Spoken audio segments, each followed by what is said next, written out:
Décembre 2025. Le communiqué tombe à l'aube, Brigitte Bardot est morte dans sa maison de Saint-Tropez à l'âge de 91 ans. Mais ce n'est pas la fin qui bouleverse la France. C'est ce qu'elle a laissé, ou plutôt ce qu'elle n'a pas laissé. Aucune cérémonie publique, aucune sépulture traditionnelle, aucun mot pour son fils unique, et surtout un testament sidérant, sa fortune, ses droits d'image, sa maison emblématique de la Madrague, tout destiné aux animaux. Pourquoi Bardot a-t-elle effacé son propre héritier? Que cache cette volonté extrême de disparaître du monde des humains? Et que contient réellement ce testament hors norme, rédigé dans le plus grand secret depuis plus de 20 ans? Était-ce un acte d'amour, un cri de guerre ou une ultime provocation? Chers spectateurs, voici l'histoire de l'adieu le plus dérangeant que le cinéma français ait jamais connu. Brigitte Anne-Marie Bardot naît le 28 septembre 1934 à Paris dans une famille bourgeoise de confession catholique. Élevée dans la rigueur, elle découvre la danse classique très tôt et rêve d'opéra plutôt que de tapis rouge. Mais la vie en décide autrement. À 15 ans, elle fait la couverture d'Elle. À 20, elle est déjà surnommée Bébé, une initiale devenue mythe vivant. Pourtant, sous les projecteurs, une rébellion sourbe germe. Cette beauté trop observée, trop désirée, commence à développer un rejet viscéral de la société du spectacle. Durant les années 60, Bardot devient l'incarnation même de la féminité libérée, bien avant l'heure. Mais si le monde l'adore, elle ne s'adore pas. Très vite, elle fuit les tournages, refuse les rôles, se rétracte du showbiz à chaque tentative d'approche.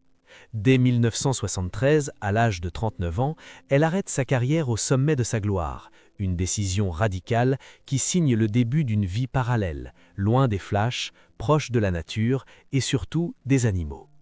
C'est à cette époque qu'elle s'installe définitivement à la Madrague, une villa discrète à Saint-Tropez face à la Méditerranée. Pour certains, c'est un lieu magique où sont nées les plus belles photos d'icônes. Pour elle, c'est une forteresse contre l'humanité. De cette maison, elle mène ses batailles, contre l'abattage des bébés phoques, contre la chasse, contre l'indifférence des pouvoirs publics envers les souffrances animales. Mais ce repli s'accompagne aussi d'un éloignement assumé envers les siens. Avec son fils Nicolas Charrier, né de son mariage avec Jacques Charrier, les liens sont distendiés, voire inexistants. Bardot l'a reconnu publiquement, elle n'a jamais désiré la maternité. Dans son autobiographie parue en 1996, elle le dit avec une crudité glaçante, provoquant un scandale national. Nicolas, installé en Norvège depuis des années, n'a jamais pardonné. Plus le temps passe, plus la distance s'installe. Bardot se radicalise dans ses idées, ses engagements, ses propos. Certains médias la jugent excessive, d'autres la qualifient de courageuse. Elle continue sa croisade inlassablement. Lorsqu'elle frôle la mort en 2012 à la suite d'une infection pulmonaire, elle refuse toute hospitalisation prolongée. Elle veut rester chez elle, avec ses chiens, ses chèvres, ses souvenirs, mais sans visiteurs. À partir de 2017, elle cesse toute apparition publique. Seules quelques lettres ouvertes, souvent polémiques, ponctuent son silence. Elle écrit au président, au préfet, au ministre, mais n'ouvre plus sa porte à personne. À l'intérieur de la Madrague, elle vit comme une résistante solitaire. Et c'est dans cette solitude choisie que mûrit son testament. Ce testament, écrit de sa propre main, puis validé chez notaire en plusieurs étapes, contient bien plus qu'une simple répartition de biens. Il s'agit d'une vision, d'un manifeste, d'un rejet pur et dur des codes de la famille, de la célébrité et même de la mort. En décembre 2025, lorsque sa disparition est annoncée, une chape de mystère entoure les dernières volontés de celle que l'on surnommait autrefois la femme la plus belle du monde. À l'intérieur du document légal, pas une ligne pour son fils, pas un centime pour ses petits-enfants, aucun don au musée ni à la ville de Saint-Tropez. En revanche, une volonté inflexible de transformer sa villa en sanctuaire interdit, une dotation entière à sa fondation et une clause finale interdisant toute forme d'hommage public. Ce n'est plus seulement une actrice qui est morte, c'est un monde qui s'effondre, un monde où les icônes devaient être éternelles, belles, aimantes et généreuses. Bardot, jusqu'au bout, aura été l'exception. Brigitte Bardot n'a pas seulement traversé le cinéma français, elle l'a redéfini. Dans les années 1950, alors que le pays tente de se reconstruire après la guerre, elle apparaît comme un souffle d'air chaud venu de la Côte d'Azur. À 20 ans à peine, elle tourne Et Dieu créa la femme sous la direction de Roger Vadim. Ce film, un scandale au moment de sa sortie en 1956, propulse Bardot au rang de mythe. Le monde découvre un corps, un visage, une façon de marcher, d'exister, que l'on n'avait jamais vu auparavant à l'écran. Les Américains la comparent à Marilyn Monroe, mais Bardot n'imite personne. Elle est Bardot. Entre 1956 et 1973, elle joue dans plus de 40 films. De La vérité de Clouzot à Le mépris de Godard, elle incarne tout à tour la sensualité, la rébellion, l'innocence trompeuse. Chaque apparition publique déclenche des émeutes. Chaque cliché d'elle sur la plage de Pampelonne devient une icône pop. Bébé n'est plus une actrice, elle devient un symbole de liberté. Une femme qui s'habille comme elle veut, aime qui elle veut, se déshabille sans honte et parle sans filtre. Mais ce que le public ne voit pas, c'est l'envers du décor.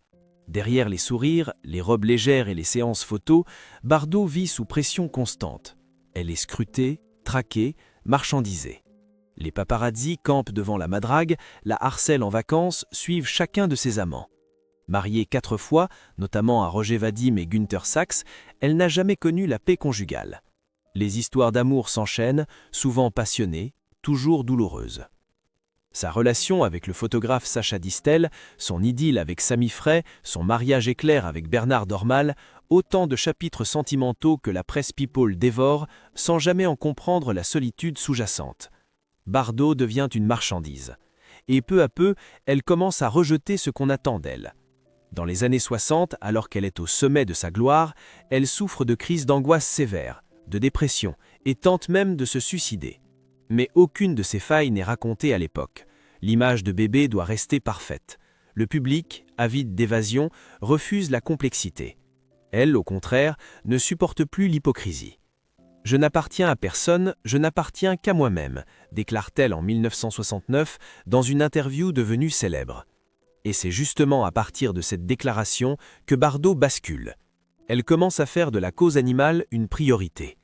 En 1973, à 39 ans, elle annonce qu'elle quitte le cinéma. Une décision incomprise, choquante, que même ses proches ont du mal à accepter. Mais elle est catégorique. « J'ai trop donné, j'ai trop souffert, j'ai besoin de silence ». Le silence qu'elle trouve à la madrague est celui d'une nouvelle mission. Dans ce havre qu'elle protège comme une forteresse, elle recueille des dizaines d'animaux, organise des campagnes, interpelle les gouvernements. Elle fonde en 1986 la Fondation Brigitte Bardot, qui deviendra l'une des plus influentes d'Europe dans le domaine de la défense des animaux. Son image change. D'icône sexuelle, elle devient militante intransigeante. Ses lettres au président, ses tribunes, ses coups de gueule contre la corrida, le halal, la chasse, tout cela fait d'elle une figure redoutée et écoutée. Pourtant, derrière cette posture combative, certains amis évoquent un mal profond. Le refus de vieillir, le désamour du public, l'exclusion volontaire de son fils, autant de blessures ni la gloire passée ni les victoires militantes ne peuvent vraiment apaiser. Mais Bardot ne veut pas de compassion. Elle veut qu'on respecte son choix, celui d'avoir préféré les bêtes aux hommes. Les dernières années de sa vie, elle ne les vit pas comme une retraitée mélancolique, mais comme une femme libre. Libre de dire non, libre de disparaître, libre de faire ce qu'elle estime juste. Et c'est cette logique implacable qui la pousse à bâtir un testament à contre-courant de toutes les étampes. Car pour Bardot, l'héritage ne se mesure pas en euros ni en souvenirs familiaux, il se mesure en cohérence, en fidélité à ses idées jusqu'au bout. Lorsque les médias dévoilent les premières lignes du testament de Brigitte Bardot, la France est sous le choc. Ce n'est pas seulement ce qu'elle lègue et qui interpelle, mais surtout ce qu'elle ne lègue pas. Aucun mot pour Nicolas Charrier, son fils unique. Aucune mention d'héritier humain. Le document, long de 35 pages, est à la fois précis, militant et profondément dérangeant. Il est, à vrai dire, le miroir exact de sa vision du monde, sans concession. Tout commence par un préambule qui sonne comme un manifeste. « Je suis né libre, j'ai vécu libre et je veux mourir libre. » Suivent les instructions. La madrague, sa maison de cœur à Saint-Tropez, ne devra jamais être mise en vente ni transformée en musée. Elle appartiendra juridiquement à la Fondation Brigitte Bardot, mais personne n'aura le droit d'y résider ni d'en faire un lieu de visite. Seuls les animaux pourront continuer à y vivre. Même après sa mort, Bardot refuse d'être un objet de curiosité. Mais c'est la suite qui provoque une onde de choc. Tous ses biens mobiliers, bijoux, œuvres d'art, redevances sur ses films, droits d'image, royalties de ses disques sont également transférés à sa fondation. Pas un centime pour sa descendance, pas une phrase d'apaisement, pas de justification non plus. Ce silence, pour certains, est plus violent qu'une exclusion explicite. Les tabloïds s'emparent de l'affaire. Le Parisien titre « L'icône dit adieu à son sang ». Le Figaro s'interroge « Peut-on déshériter moralement un enfant ?» Pendant ce temps, les réseaux sociaux s'enflamment. Certains crient au scandale, dénoncent un abus de pouvoir testamentaire, une vendetta posthume. D'autres saluent son intégrité. Elle a vécu pour les bêtes, elle leur lègue tout, quoi de plus logique? Nicolas Charrier, lui, garde le silence. Installé depuis les années 90 en Norvège, il a toujours évité les caméras, les interviews, les projecteurs. Mais une source proche de la famille confie anonymement à France Inter « Nicolas n'est pas surpris. Depuis des décennies, il ne fait plus partie de la vie de sa mère. Ce testament, c'est la continuité d'un abandon réciproque. » Le cœur du scandale réside toutefois dans la stratégie juridique que Bardot a mise en place. Pour empêcher toute contestation, elle a fractionné ses décisions. Plusieurs actes notariés, étalés à 20 ans, validés à des moments où sa santé mentale était irréprochable. En clair, même si Nicolas Charrier décidait de porter l'affaire devant les tribunaux, il n'aurait aucune chance de renverser la mécanique. Bardot a verrouillé son héritage avec la précision d'un avocat chevronné. Mais une clause en particulier relance le débat éthique. Bardot y exige de reposer à la Madrague aux côtés de ses chiens et chats disparus. Elle demande expressément une inhumation sur son terrain privé malgré l'interdiction stricte de la loi française en la matière. Elle va jusqu'à stipuler qu'aucun monument, plaque ni inscription n'accompagnera sa tombe. « Je veux redevenir poussière parmi ceux qui ne m'ont jamais jugé », écrit-elle. Cette demande soulève une impasse légale. Le préfet du Var est saisi. La mairie de Saint-Tropez refuse de commenter. Pendant plusieurs jours, les médias tournent en boucle sur cette sépulture illégale. Les juristes se divisent. Certains estiment que la volonté du défunt doit primer. D'autres rappellent que la loi s'impose même à des icônes. Plus troublant encore, selon une enquête menée par Mediapart, Bardot aurait commencé dès 2004 à transférer discrètement certaines propriétés secondaires à des associations tierces afin de contourner d'éventuelles contestations futures, ce qui, dans l'univers très codifié du droit successoral français, frôle la provocation. Des voix s'élèvent enfin dans le monde du cinéma. Alain Delon, contacté par téléphone, répond « Brigitte a toujours été fidèle à elle-même. Je ne suis pas étonné. Je suis triste, mais pas étonné. » Catherine Deneuve, quant à elle, publie un court message sur Instagram. Une actrice immense, une âme indomptable. Même la mort ne l'a pas apprivoisée. Et c'est peut-être cela, au fond, la clé du scandale. Bardot n'a pas seulement organisé sa mort, elle l'a mise en scène, avec les outils de la loi, les armes de la solitude et la radicalité de ses convictions. Ce testament, aussi dérangeant soit-il, est l'ultime performance d'une femme qui a refusé les règles, l'amour attendu, la maternité sacrée, les hommages obligés. Elle s'est choisie, une dernière fois. Et le monde, une fois encore, est forcé de se positionner. Faut-il la comprendre, la juger ou simplement l'accepter telle qu'elle a toujours été? Les jours qui suivent la révélation du testament de Brigitte Bardot sont empreints d'un malaise diffus. Au-delà de l'émotion collective, un mot revient sans cesse dans les médias. Solitude. C'est elle, cette compagne invisible, qui semble avoir dicté les dernières années de l'icône. Une solitude volontaire, certes, mais implacable. Dans son refuge de la Madrague, Bardot avait cessé depuis longtemps de recevoir qui que ce soit, hormis ses vétérinaires, 2 assistantes fidèles et un notaire qui passait à heure fixe, les bras chargés de documents à signer. À partir de 2018, Bardot refuse toute apparition publique. Ses photos se raréfient. On ne la voit plus que sur de rares clichés volés, souvent flous, la montrant amaigrie, appuyée sur une canne, entourée de ses chiens. Une femme autrefois adulée pour sa beauté mythique, devenue l'ombre d'elle-même, mais une ombre qui continue de peser. Elle continue de diriger sa fondation avec une rigueur militaire. À 90 ans passés, elle répond encore personnellement à certains courriers, rature les communiqués de presse, écrit des lettres incendiaires à des mères accusées de maltraitance animale. Elle ne sort presque plus de chez elle. Son univers se réduit à quelques pièces, une véranda ensoleillée et le jardin où reposent déjà plusieurs de ses compagnons à quatre pattes.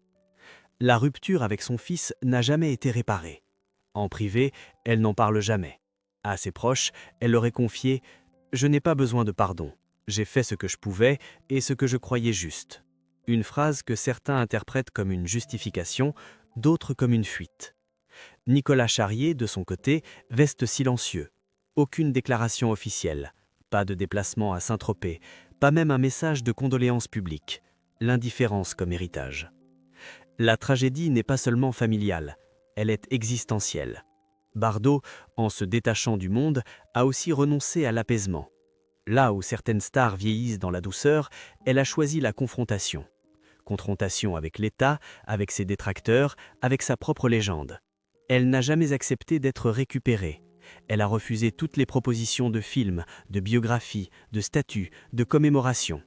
Lorsqu'en 2021, une chaîne de télévision tente de produire un biopic sur sa vie, elle envoie une mise en demeure sèche. « Je suis vivante et je m'appartiens ».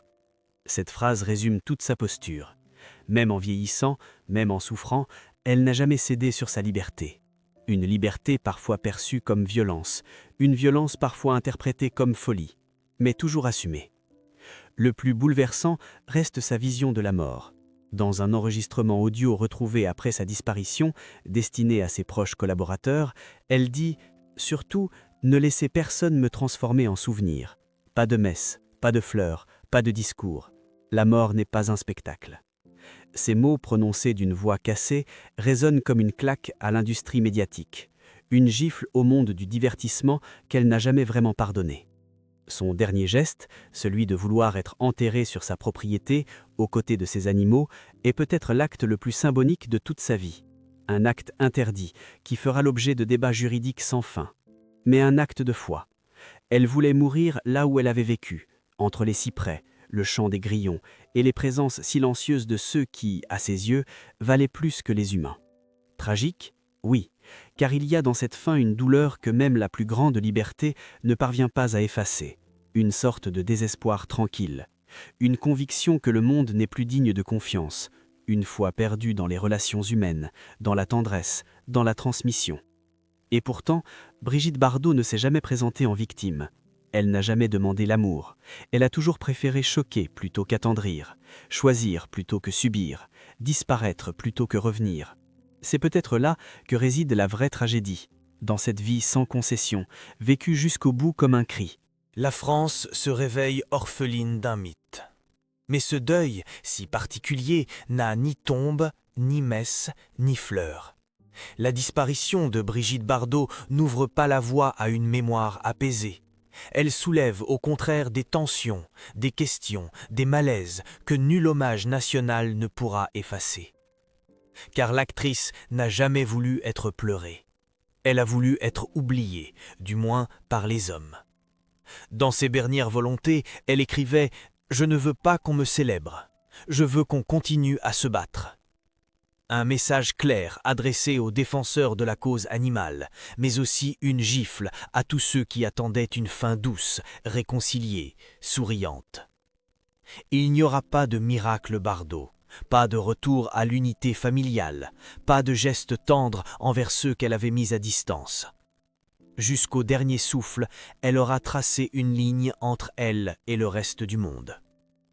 Et pourtant, peut-on vraiment lui en vouloir ? Toute sa vie, Bardot a été prise dans un paradoxe, adulée pour son apparence, méprisée pour ses choix. Femme libre dans une époque qui ne l'était pas, militante trop bruyante pour les institutions, mère jugée indigne par une société patriarcale, elle n'a jamais eu le droit de décevoir. Alors elle a préféré briser les attentes plutôt que de les porter. Son testament, aussi dérangeant soit-il, ne raconte pas une haine, mais une rupture. Une volonté d'exister en dehors des rôles imposés, celui de star, de mère, de figure historique. Elle ne voulait pas être canonisée, Elle voulait être entendue. Son ultime message n'est donc pas un rejet pur, mais une forme de cohérence cruelle. Une fidélité absolue à ses convictions, même au prix du scandale. Il restera, bien sûr, des interrogations. La justice autorisera-t-elle l'inhumation à la madrague? Nicolas Charrier osera-t-il contester le testament? La Fondation Bardot survivra-t-elle à sa fondatrice? Mais au-delà de ces batailles juridiques, c'est une autre question qui plane, plus intime, plus troublante. Dans un monde obsédé par la transmission, peut-on choisir de ne rien transmettre à personne? Peut-on quitter la scène sans laisser d'héritier, ni de musée, ni de mausolée, mais seulement une idée, une révolte, un refus? Et cette idée, aussi inconfortable soit-elle, n'est-elle pas aussi précieuse qu'une statue de marbre ou une fortune familiale? Brigitte Bardot nous lègue une absence, une béance volontaire, un vide criant, comme un miroir tendu à notre époque. À nous de savoir quoi en faire. La pleurer, la critiquer, l'imiter, ou tout simplement l'accepter dans son intransigeance, dans son courage, dans son isolement. Et se demander, en silence, que signifie vraiment partir libre.